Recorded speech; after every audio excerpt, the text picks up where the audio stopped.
Hello there, you guys. Today I just have a feeling and I have some free time to make a video about how I finally loved and appreciated my body, my curves, my whatever's been given to me by my parents, by God, by nature, I don't know.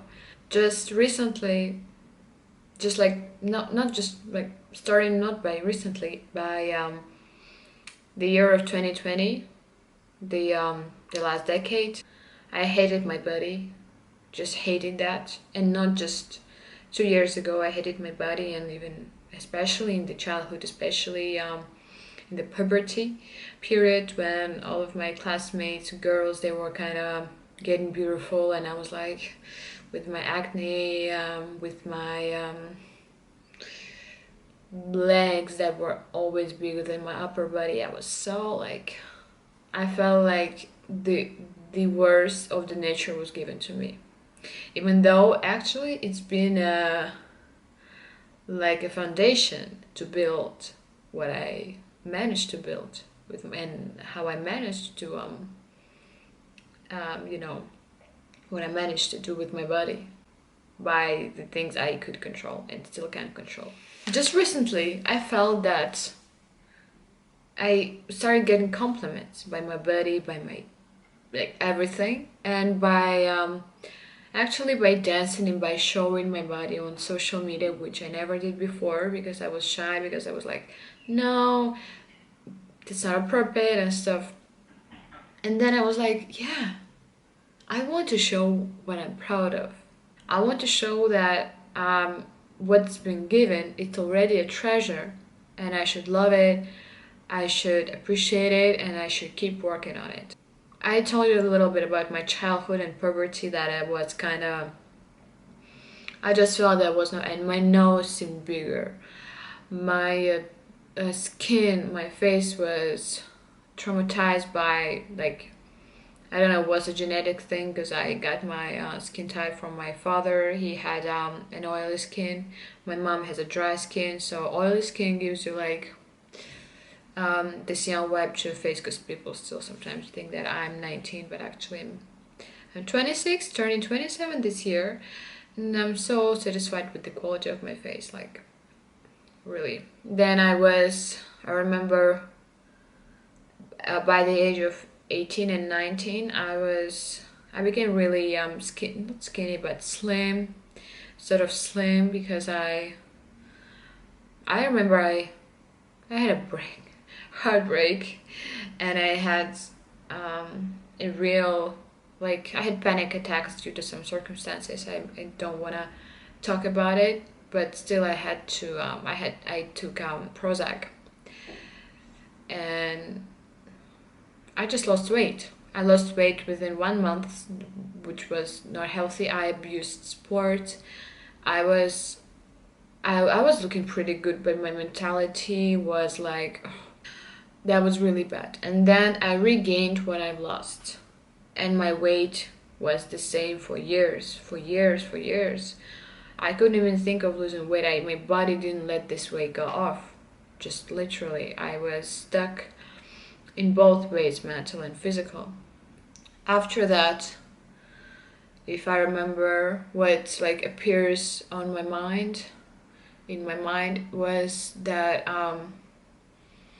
I moved in France, and that was no, that was this 2020, March of 2020. This COVID started, and I was stuck in my flat, alone, all alone. My boyfriend was in France because he's French, and so I couldn't come here, and I abuse sport as well. And when I abuse sport, my appetite grows, my muscle grow. I look like I'm so bloated. My face is puffy. My eyes, my like, I just look unhealthy and I behave unhealthy. I become so obsessed with the food, with the macronutrients that I consume, like everything. Then finally, I moved in France in 2020 in September, and still it became even worse because of the local food. You know, these croissants, bread, like so delicious, like so cheap. And France is not cheap, but the food is, it's the same price as in Russia. I started to eat a lot, and at the same time I had this thing, it's called adaptation, which is still here up to this day, even after almost 1.5 years that I'm here, that I moved here in September 2022. It's going to be 2 years. And so I feel like it's kind of faded, and it's not as hard as in the beginning. And so that period of time when I moved in France, also I was eating a lot, I was like unhappy. And then the year of 2021, this summer, I couldn't go to Russia. I was really upset about it. I didn't have friends, like so many friends as I imagine I would have had here. In the year of 2021, I decided to create another page on Instagram of mine, and so where I posted just my body, how I danced. I just felt like there were no limits there. I could do whatever I wanted to. I could dance. I could be like,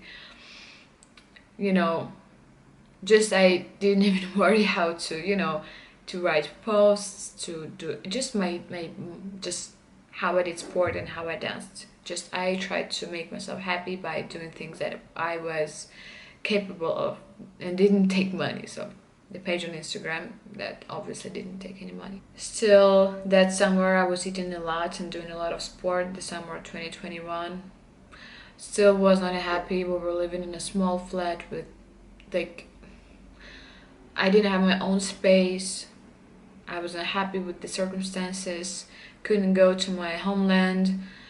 Couldn't do anything. I didn't have a job here, though I had no permission, because here you need to wait like from 6 months to 1 year or even more to get a permit. It depends on the situation, but in my situation that was that long, so I was completely like, I was like, what am I living for? I've moved in the country of my dreams, but what am I doing here? Like, I couldn't afford gym. I could do things that were, free of chargers. So that's what I did. My Instagram, my running, yoga stuff. And then I found a job. I got my permission. I found a job in France. And I found friends. I stopped to think about food. I always had like, let me translate this word. I always had grievances to myself. That you should work this, you should do that. You add a little bit of chocolate, I'll never forget it. You'll run 5 kilometers straight away. So I was like a bad mom. I was like a bad parent to me. And when I got through some situations in friendship and everything, I just imagined that I got free by rejecting people, that I tried to relieve my trauma from childhood, my relationships with my mom that I tried to create with other people, to be not like an adult but like a daughter that was not capable of many things. So almost I can say I'm also happy. I know it would sound really strange, but with my mom, she's very concerned about food, and I've seen that for so many years, like for my whole entire life. Because I'm 26, we stopped to live together when I was 22, I guess, and then at the age of 24, I moved in France. So thanks, but even when she moved out from our flat, she kept coming because we lived in the same suburb, the same town.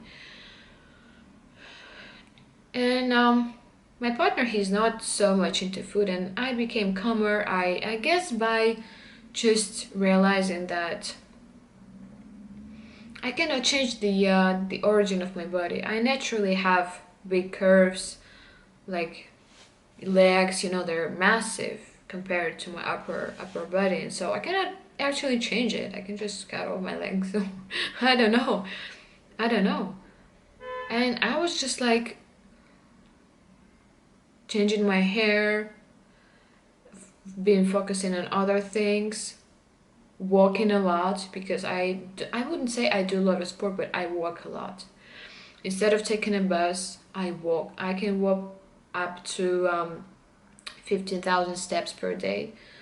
Sometimes I can walk like for 2 hours straight, and people are like, "Oh, really? You walk so much?" Like, I'm about to die by walking, but it's not a big deal. It's really good for I saw my legs became thinner just because I started to walk. It's not about gym. It's not about high intensity workout. It's just about walking and about meditation, about yoga. And even with yoga, I remember I was telling to myself like, okay, 3 times per week yoga for 1 hour and a half or 2 hours. Straight 3 times per week, but that was not possible. I was also working, I was doing chores, I was here and there, and like I just at some point I was like, just Ellen, leave yourself alone, just stop pushing yourself, just take yourself with love, because my approach in life was to ask for the maximum of my capacity, the maximum of maximum, even above maximum, even more than maximum. And that was how I was raised, how I was treated. Even though I had enough freedom, I was demanded to be like this, that, and And when I kind of isolated from my family, because I see my family like 2 times per year, and it's for like 5 or 6 days. I don't spend a lot. I spend a lot of time in my hometown, in my homeland. So I realized I can finally hear myself and who I am, what I want, how I see myself, how I treat myself, and that I can treat myself way better.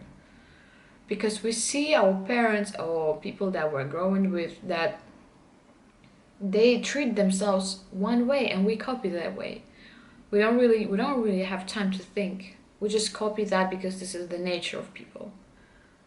We cannot deny it, right? And so I finally, being lonely here at some point, sometimes I feel really lonely, but that made me hear myself. That made me hear that I will love myself, because I'm going through this shit. I don't have a psychologist, which I wish I had, who helped me to go through this step by step, to hear my needs, to meet my needs, to everything. But I have to open my laptop and look up to how to overcome depression, how to overcome obesity, how to overcome lack of attention, how to overcome this and that and this and that. And in the end of the day, this is what we do for ourselves. This is what, by discovering ourselves, if we're still capable of doing that, some people, they're not, they need a therapist, a specialist. But those who are capable of figuring out and putting their shit together themselves, we should still do it. And also, what I can say is the compliments by other people. When I started to work, when I started to interact with so many people, I felt so much happy because I got the feedback. So for this month that I was not able to work in France, I was thinking of certain things, like one day my life will be back, my normal life, with work, with everything. And while being lonely and happy, I should be putting great thoughts and ideas in my head. So just to force myself to think about good things instead of bad things. And that's what I've been doing. And then, like, I've been saving it in myself, and then I found out that it worked for me, not against me. That I found myself loving myself and treating myself like with a special treat. I don't know how to put it. So I'm quite emotional today because I just felt I've had this idea to make this video for a long time, to let people know that if you're struggling about your body, about your appearance, about whatever you don't like, you're not alone. You're not alone. We all do. We all do, even people that look secure, look like superheroes, they don't worry about anything, they do worry about stuff. I hope that video was a pleasure for you to watch, and I see you in my next one. Bye.